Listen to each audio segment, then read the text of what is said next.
how was Soup? Okay. I can say now, even though I've not been looking forward to it, I've kind of been like dreading this movie coming out, to be honest with you, since the first footage was released last year. If I'm being completely honest with you, it is probably the most mediocre movie I've ever seen in my life. It's so mediocre that it's bad. I've seen a lot of people, even in our community here on Rumble, Pudge said it's not good, it's not bad, it's just meh. Like, it is vanilla nothing. But really, to me, the thing that's frustrating about this movie is that it is still Warner Brothers having no clue how to run a movie universe at all. They've got no clue. They're completely lost. In my opinion, Warner Brothers has become so obsessed with chasing the magic that Marvel found, they focused on all the wrong parts of Marvel. Online, I get labeled as one of these Snyder cultists because I like the movies. That's great. Showing my support. I still want to go see the movie, so they got a ticket out of me. I'm supporting the DC universe as much as I absolutely can. But DC in this chase after Marvel and focusing on the wrong things, for one thing that they're doing really wrong, one of the big missteps that I'm seeing is they refuse to let go of like the past in several ways. Like, when The Return of Superman came out, that movie was supposed to be like an actual sequel to the old Christopher Reeve Superman movies.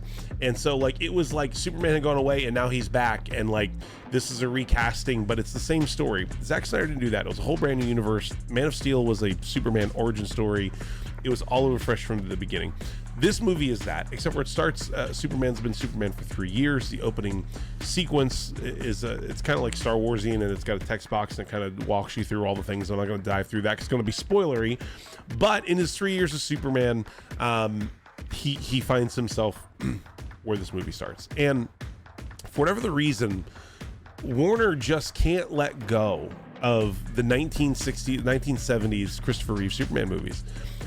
Even when they announced that Henry Cavill was coming back to be Superman in this realigned DCEU that The Rock was kind of putting together, they wanted to use that Christopher Reeve's theme, that score.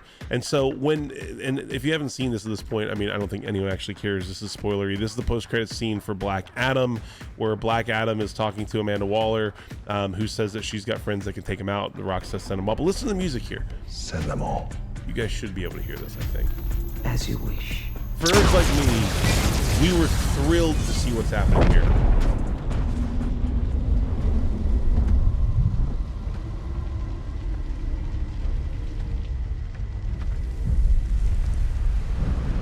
It's been a while since anyone's made the world. Henry this Cavill. nervous.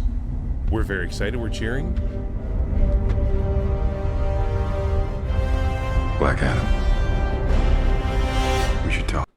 Okay, again, we're right back to that like Richard Donner, Christopher Reeve music. Okay, here's the problem that I have with this. Okay, let's see if we can get there.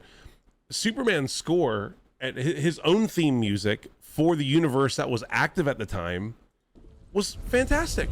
Your heart was tested. This theme is incredible. This is actually from Zack Snyder's Justice League.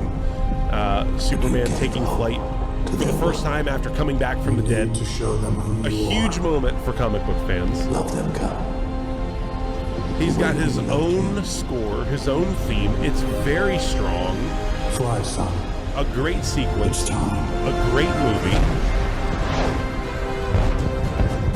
This is on brand for everything they're building in this specific universe. Okay. What a shot here at the end. Okay, the point being, instead of that, they go back to the Richard Donner stuff, the old school music. Here's why I'm bringing the music up specifically, and I am a music nerd. But this new movie comes out, right?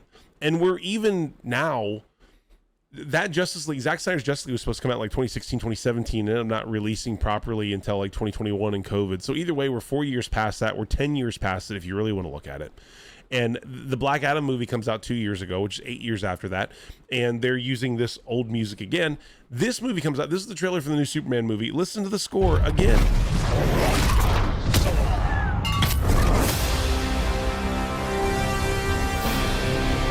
We are right back into the Christopher Reeve 1970s Superman music. Buckle up. I just don't understand what Warner's doing. And to talk about the fact that Warner won't let go of the past, even not Warner, Warner won't let go of the past. Look at this. I'm going to get rid of some of these so I don't go over 2 and 3 times. This is a cameo from the Flash movie, which is an absolute train wreck, right? But further proof that James Gunn and these Warner guys just will not let go of the past. In the Flash movie, the Flash is running through the multiverse, and who do we find? Oh, look, it's Superman. Is it Henry Cavill, the actual Superman in this universe? Nope. Christopher Reeve. There's that music again. What? Guys, it's wild to me what they continue to do with this movie, or with this series of movies. And so, like, I've heard a lot of crap about the fact that, like, I'm like just some Snyder cultist. It's not that. Like, I love the character, I love the stories, I love the IP, I love whatever it is that you want to call it, right? But the reality of it is, Warner is so focused on making 30-year-old stories work. I don't know, man. It's rough.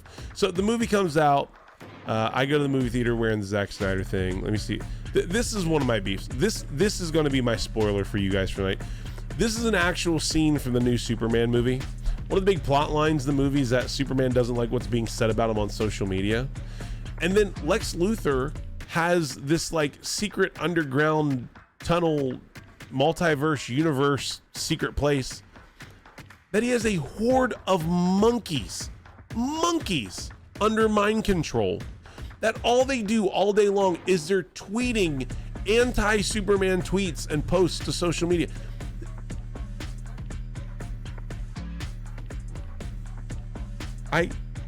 What?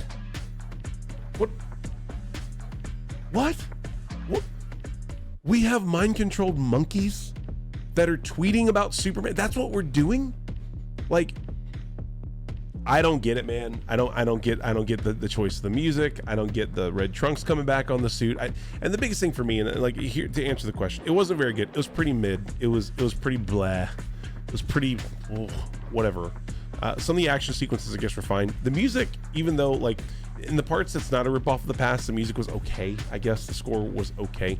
The best part of it for me, my son had a lot of fun. He's 12. He just likes seeing Superman fly around. But there's a point in the movie where Superman literally stops a battle and like leaves the battle with like Green Lantern and Hawkgirl and all these Justice League, Justice Gang, or whatever they call them in the movie people, and like saves a squirrel. A building's getting ready to fall on a squirrel. He stops fighting and picks a squirrel up out of the road, and it like makes a point to show you that like the Superman's going to save squirrels. I don't get it. It's a lot of people have said that it's a return to like comic book movies. I don't think it's even comic book. I think it's like cheesy and comic-y, like comical, not comic-y, comical. Like, I don't know if it's supposed to be a comedy, but it didn't resonate with me. And what's scary for me is this is the baseline of everything that we're going to be seeing in the DC universe under James Gunn moving forward. This movie is the baseline. This is the first movie in the DCU. This is what sets the tone for the rest of it. I am horrified of what they're going to do to Batman. So not a good movie to me. Painfully medium, painfully mid, painfully. But when it's bad, to me, it's really, really bad.